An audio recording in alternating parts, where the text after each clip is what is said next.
Welcome once again to Commander by Danon. Today's video was a bit of a special one. Rather than a specific deck list, we'll be discussing why checklists are important to both new Commander players and experienced ones. But before we get started, I'd like to quickly ask you to like and subscribe. It really does help the channel and it's free. With that out of the way, let's get into the video. Okay, so let's get the checklist out of the way. It's the reason behind the video after all. 50 mana sources, usually split between 37 lands and 13 pieces of ramp, 10 pieces of card advantage, 8 to 10 pieces of spot removal, 2 to 3 board wipes, 2 pieces of graveyard hate, and 1 sudden I win card.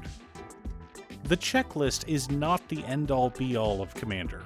It's not a recipe for success, it's not the only way to build a deck. You can build your deck however you want. All it is a recipe. And when you're new to something, you follow a recipe until you don't need to. In fact, let's dig further into this cooking metaphor. Everyone needs to eat, so everyone should know how to cook, at least a little bit. The most important part of learning anything new is learning the terms. What does tap mean? What's the difference between first strike and double strike? What is the stack? Or in the kitchen, what's the difference between braising and boiling? Frying and sautéing? Baking and broiling? How do I tell the difference between a roiling boil and a slow boil? What's the difference between diced, chopped, and minced? What is cross-contamination and why is it important? These are the most basic terms that everyone needs to know. And once you learn those terms, then you're able to start the real journey. A checklist in Magic is no different than a recipe in the kitchen. When you're first starting out, it's better to follow the established paths laid down by those who came before you. Listen to your elders and all that jazz. But with experience comes understanding. You're no longer a novice. You start to understand why the rules are there.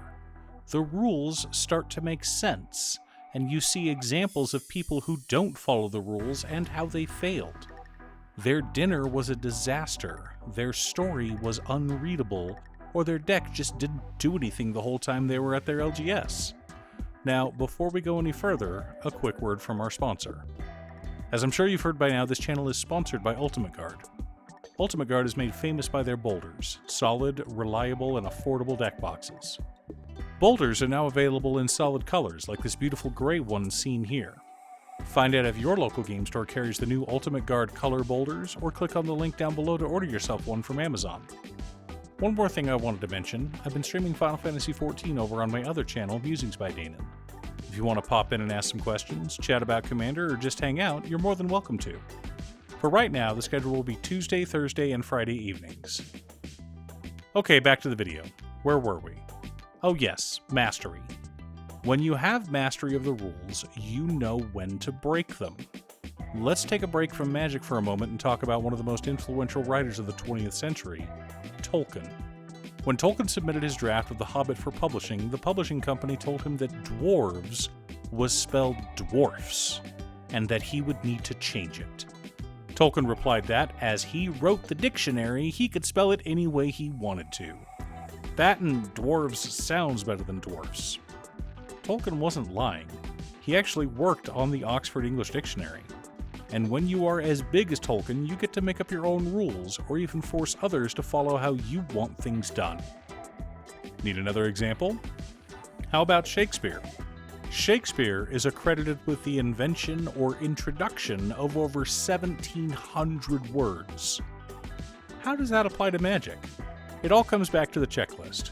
Now, I'm not claiming to be a master or anything, but I'm pretty good at both theory crafting new decks and tuning other people's builds, which means I tend to break or bend some of the rules of deck building. One of the rules that I regularly break in my deck building is having 37 lands and 13 pieces of ramp. Why? Because I usually go for a lot of card advantage in my personal builds, as well as having a fairly low mana curve. Meanwhile, in some decks, you have a very high curve, so you'll want to go higher, maybe 40 lands and 15 pieces of ramp. This is also true in decks where lands play a key part. I've helped build landfall decks that run 48 lands and only 6 pieces of ramp. All of these are things that you'll learn on your own as you play more and more games of Commander and build more decks. The point is, sticking to the checklist will help your deck if you're struggling. Now, I don't mean struggling to win, I mean struggling to play at all. We've all played a game of Commander when there's one player getting more and more frustrated because their deck isn't doing anything. They can't draw enough lands, they can't cast their spells, or they're sent so far back to the Stone Age by a single stacks piece that they never recover, and it's now a 3-player game. Some people will complain that by following this checklist, their deck is only about 25 cards. Well, 37 lands plus 13 pieces of ramp, 10 pieces of card advantage, 10 pieces of interaction, 2 board wipes, 2 pieces of graveyard hate, and 1 Sudden I Win card comes out to 75, meaning that, counting your commander, you only have 25 pieces left to build your deck. This is true, but it's also an oversimplification. Ganax Astral Hunter in cutestuff's Lathless deck is an awesome piece of mana ramp, but he doesn't belong in my Kaalia deck. On the flip side, I've won games on the back of Stormkiln Artist, but I'd hesitate to put him in an Aristocrats deck. The point is, you can have on-theme ramp that fits with what your deck is trying to do. You can have sacrifice-based ramp in Aristocrats decks, or focus on card advantage that also puts land into play in a landfall deck. You are always free to build your deck any way you want to. The best thing about Commander is that so long as your deck follows the color identity and isn't running any banned cards, it doesn't matter. If you want to run a deck that's 50 lands and 50 dragons, go for it. But Magic is a lot more fun when you get to play. The most fun I've ever had in Commander is sitting at a high-powered table with lots of interaction flying all over the place. And the worst times are when there's a single stacks piece on board preventing me from winning the game, and my removal is somewhere on the bottom of my library. Magic is a game, and games are more fun when everyone is having fun. Generally. Thanks for tuning in. Once again, a huge shout out to my editor Cutestuff. I couldn't make these videos without her. If you'd like to hire her to edit your own videos, she can be reached at cutestuff.edits@gmail.com. Link is down below. If you're looking for ways to support the channel directly, you can head on over to patreon.com/Damon. One of the tiers is specifically set up for Commander.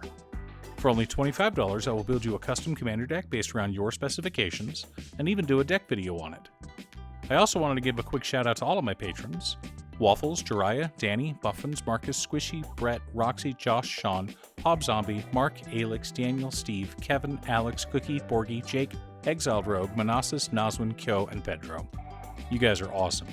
I post new Commander deck videos often, so be sure to subscribe and ring the bell to be notified of new videos. Also, if you're a fan of anime and manga like I am, feel free to check out my other channel, Musings by Damon.